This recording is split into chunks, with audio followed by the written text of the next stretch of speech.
bisa sehari bisa ribuan, tapi ini hanya ada ratusan.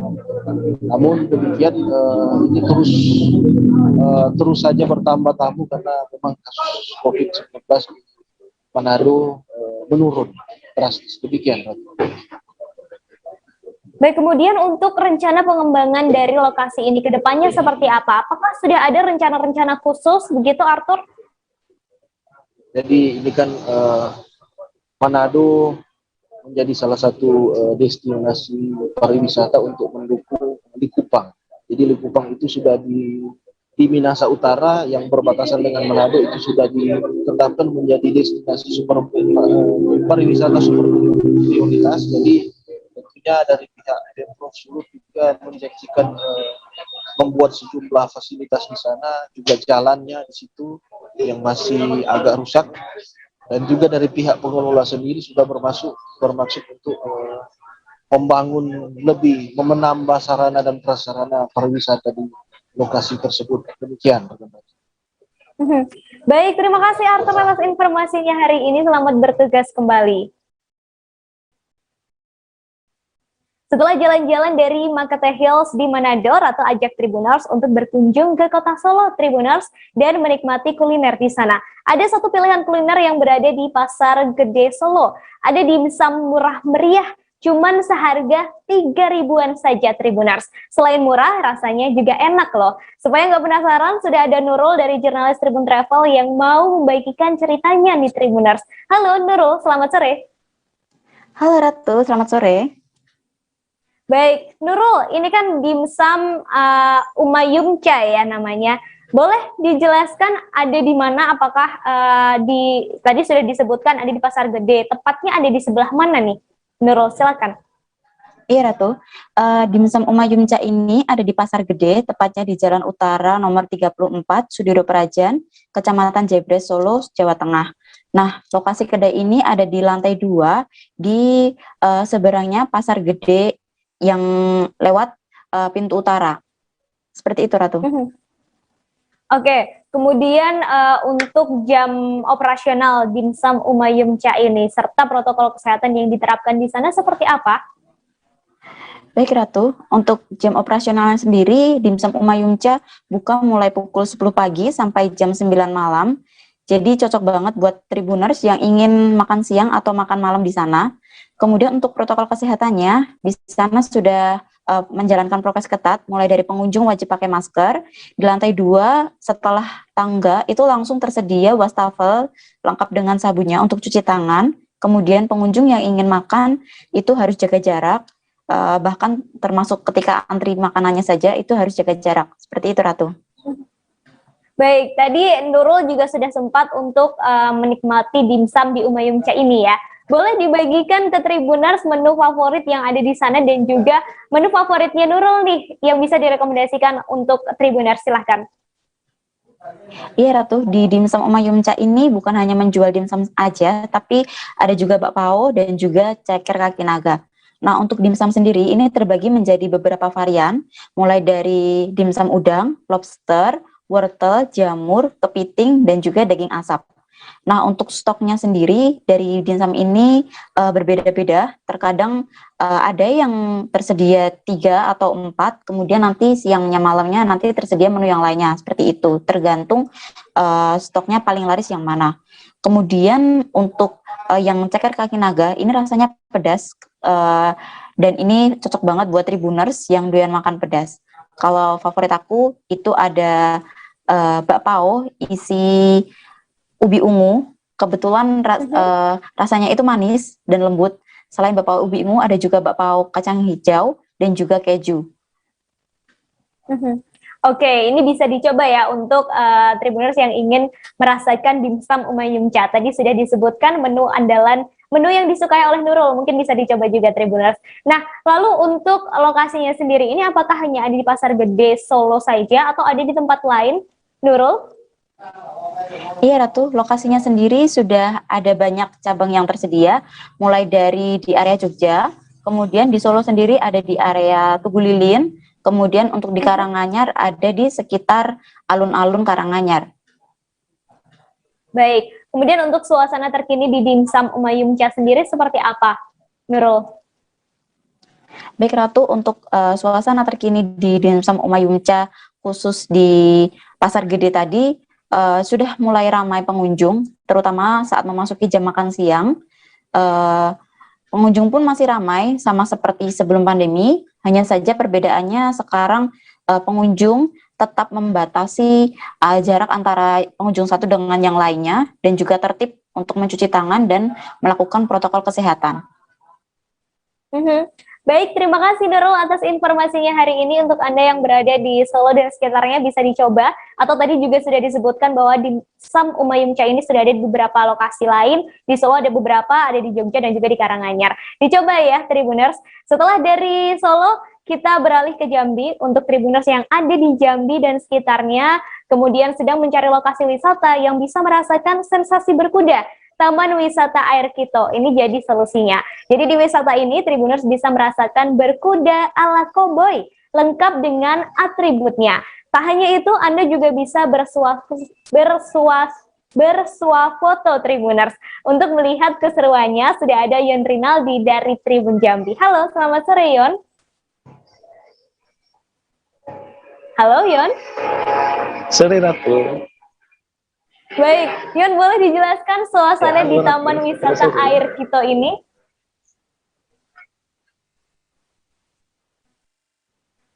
Ya, saat ini kan Kota Jambi berada di posisi PPKM level 2 ya. Berarti banyak sudah warga di Kota Jambi ini mulai berwisata, jadi banyak yang keluar rumah.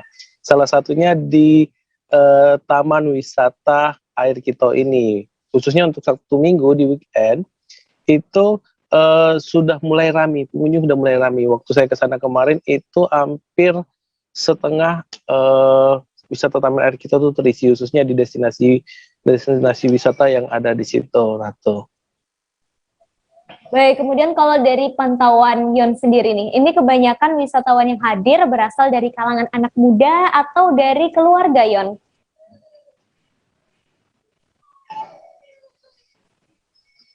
Ya, Ratu. Nah, wisatawan yang hadir di destinasi wisata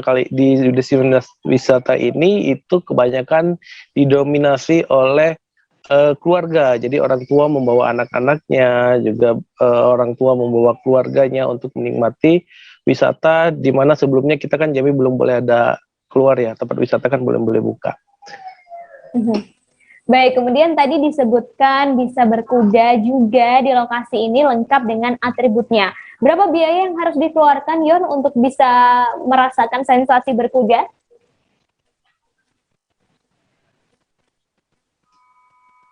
Ya, untuk tiket masuk di Taman Wisata Air Kito ini hanya 25.000 per orang.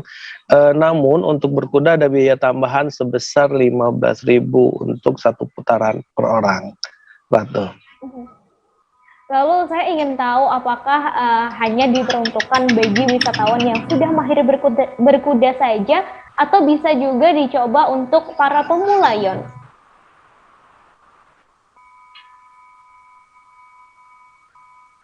Ya, ini wisata berkuda ini bisa untuk semua kalangan ya, khususnya untuk pemula juga, karena di sini ada pemandunya, Ratu. Jadi yang tidak pernah berkuda sekalipun bisa menikmati sensasi berkuda di sini. Baik, kemudian tadi berkuda sudah. Nah, selain bisa merasakan sensasi berkuda, ada apa lagi sih yang ditawarkan di Taman Wisata Air Kito ini?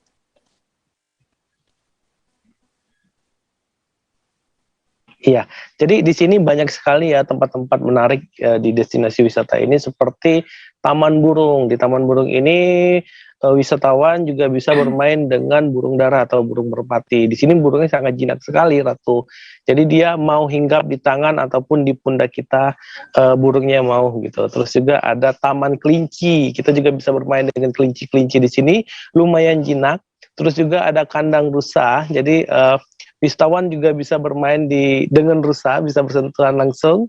Terus juga ada kolam renang dan mini zoo. Nah, yang terakhir juga di sini ada gambar 3D, jadi kita bisa bersuah foto di situ.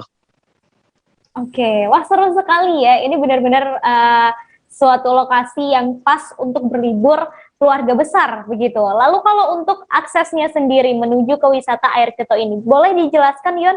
Ya.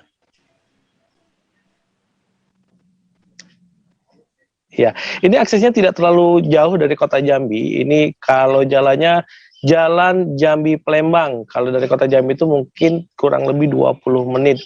Jadi lokasinya sendiri dekat dengan Sekolah Polisi Negara di Pal 11 Jambi.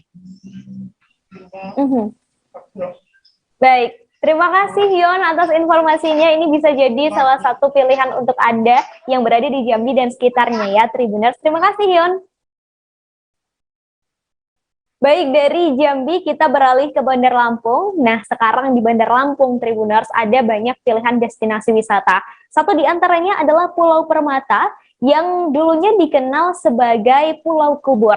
Nah, Pulau Permata ini menawarkan keindahan pantai, terus suasana yang sejuk, dan spot foto yang instagramable.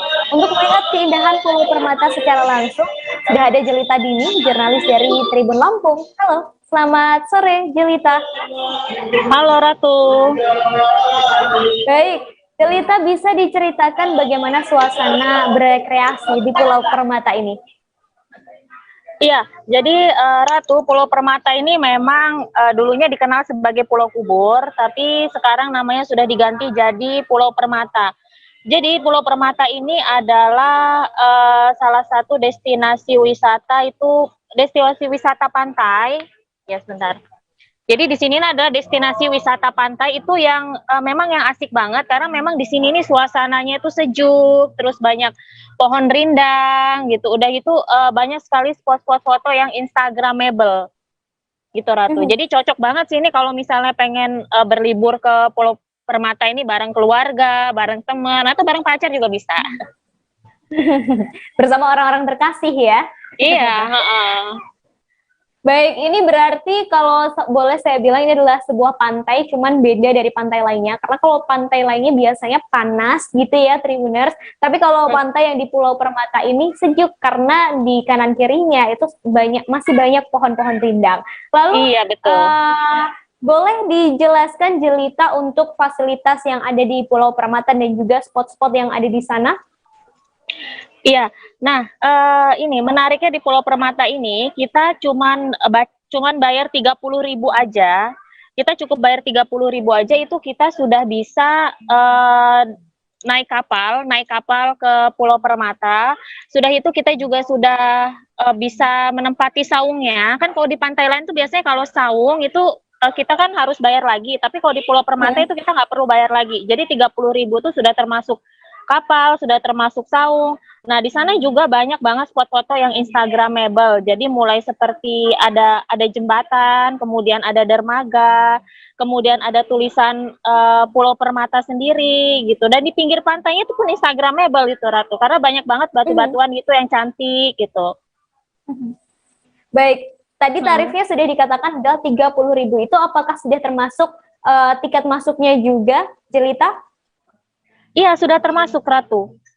Sudah termasuk. Jadi dengan 30.000 itu kita sudah dapat kapal ke arah Pulau Permata. Kita juga sudah termasuk tiket masuk, sudah termasuk juga saung itu. Dan paling kalau misalnya kita keluar dari Pulau Permata itu di atas jam 6 gitu, kita hanya dikenakan biaya tambahan 10.000 aja. Jadi cuma 40.000 aja, Ratu. Oke, wah cukup murah ya. Ini berarti murah cocok banget nih untuk berlibur keluarga ya. Lalu untuk Jelita, saya ingin tanya, karena kan ini letaknya ada di pantai gitu, pinggir laut. Nah, boleh dijelaskan untuk akses ke Pulau Permata ini seperti apa? Ya, jadi Pulau Permata ini dekat sekali dengan pusat kota Bandar Lampung. Itu saya dari Sukabumi aja itu yang masih termasuk agak pinggir, itu aja dari Sukabumi ke Pulau Permata itu hanya membutuhkan waktu 30 menit. Nah, kalau dari Karang dan benar-benar pusat kota itu ke sana itu hanya 20 menit. Jadi kalau kita mau ke Pulau Permata itu kita arahkan kendaraan ke Lempasing, ke arah Lempasing, kemudian nanti di Lempasing itu ada kapal, nah nanti kita naik kapal itu untuk menuju ke Pulau Permata. gitu. Sorry Ratu, tadi saya koreksi sedikit. Jadi kalau dari pusat kota itu ke Lempasing itu membutuhkan waktu sekitar 20 menit. Kemudian dari Lempasing itu nanti kita menyeberang ke Pulau Permata itu hanya membutuhkan waktu 5 menit aja. Gitu. Jadi memang deket banget. Oke, terima kasih Jelita untuk informasinya perihal Pulau Permata ini ya. Terima kasih, selamat bertugas kembali. Nah, itu tadi Tribuners sederet destinasi wisata di beberapa kota di Indonesia. Semoga bisa memberi inspirasi untuk berlibur bersama orang terkasih di akhir pekan nanti. Tapi tetap harus disiplin menerapkan protokol kesehatan ya Tribuners, dan tentunya peraturan PPKM yang berlaku. Saya Ratu Sejati dan kru yang bertugas pamit. Selamat sore dan sampai ketemu di live travel update selanjutnya. Dah. Jangan lupa like, subscribe, dan share ya.